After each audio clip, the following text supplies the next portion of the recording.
good afternoon. So I think all the explanation and the presentation we had right now show very clearly that something going to change. As it was said, about 60% of the population of the planet going to live in city in 2020. So there is no way we have to change something. So I'm not going to make a long presentation. I did select 3 keywords or 3 triggers who may help to think about the city of tomorrow. The first one is space, the second one is zero, and the third one is freedom. And just to mention, I'm going to talk about mobility. Mobility is just a small part in a story of the city. Let me move to this. Yeah. So the first, space is a big issue in the city. I mean, I don't know if you did travel all around the world, but when you go in India or in some more emerging country, you can understand there is a problem there. The footprint of mobility must change in the future. I mean, basically, to give you a picture, and even as a car maker, it's a risk for us, people buy a 5 to 6 meter long car to move alone and in a very short trip. Something is wrong. And what's going to change in the future probably is people shifting, going to a more, let's say, smart mobility. I'm going to use what I need and just what I need if I'm alone or 2 people with something to carry. And this is a big story for the future. The personal mobility, let's say, let's call this car, going to have to connect with public transportation, buses, train, bicycles, everything around. This is already, by the way, Tokyo is a kind of advance for this, because this is, to my knowledge, the only city in the world where public transportation works and works well.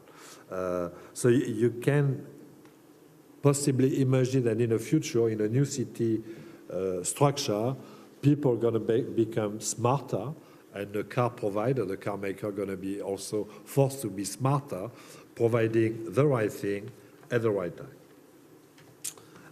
And it's not done yet. Sorry. Oh, maybe I switched the wrong switch. Okay. So this is a video just to show you, that was an experience we did with Mazda. When we talk about city, there are many different cities in the world. Some are old and historical, like Paris, London, and somehow Tokyo, and some are new. Mazda is a city, a tentative of building a brand new city from scratch in Abu Dhabi. And we were asked to kind of help them to figure out what can be the mobility in this very new environment. So the video didn't go very well, but basically that was what we call the last mile mobility, when you have a kind of very individual mobility, actually 2 people mobility, who can interact with pedestrian and the city around. This is not anymore a car, which is closed, which is a given. It's something which is what we call interactive with the environment. The second keyword is zero. Zero stands for zero emission. I mean, you don't need to be very visionary to understand that we have a problem there, especially in a city. Fortunately, in some areas, especially, for example, in London, the government, the people in charge of the city are helping us because they create some congestion charge that force people to move only with zero emission mobility. And I think that's going to extend all over the world. There are already some experiences in Tokyo and Yokohama about this, and some more to come. So zero going to be the key. We have to be zero emission, but this is not enough. We also have to take into account the whole energy chain, which, believe me, is not that clean at the moment. When I say energy chain, it's from the basic energy to the plant, the monozukuri, production, and of course, usage for the customer. But there is no big story there.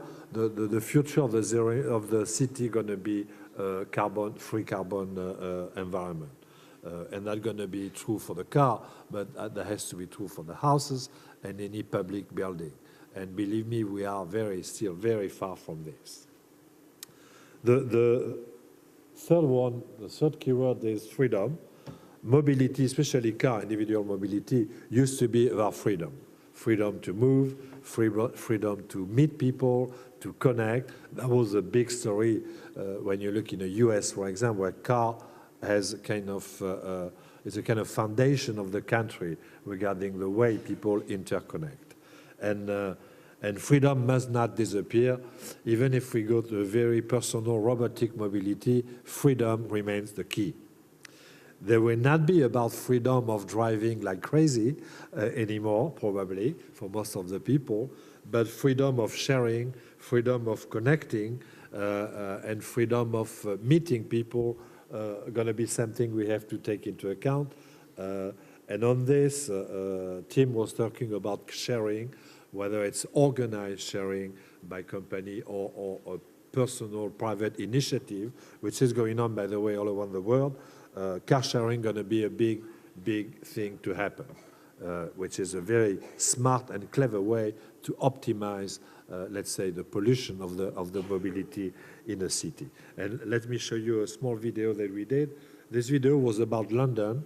When London was preparing the Olympics, we did imagine a car where the target was not so much the people living in a city, but the visitor.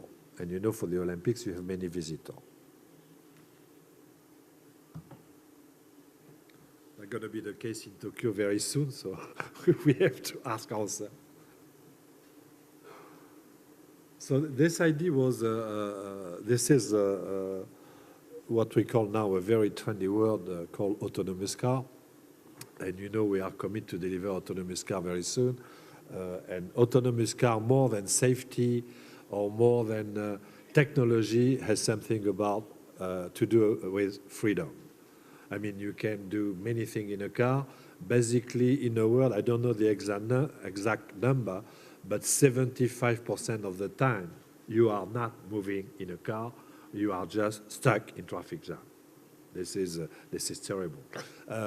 So if we can improve, if technology can improve this, going to multitasking in a car, making some clever thing in a car with no risk, because the safety remain for the mobility a big story.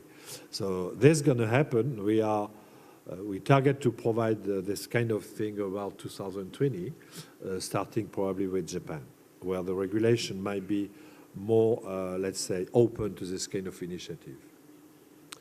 So that was that. I didn't present you any solution here. That was just to stimulate the conversation and open the field for question, in addition to all what has already been said. Thank you.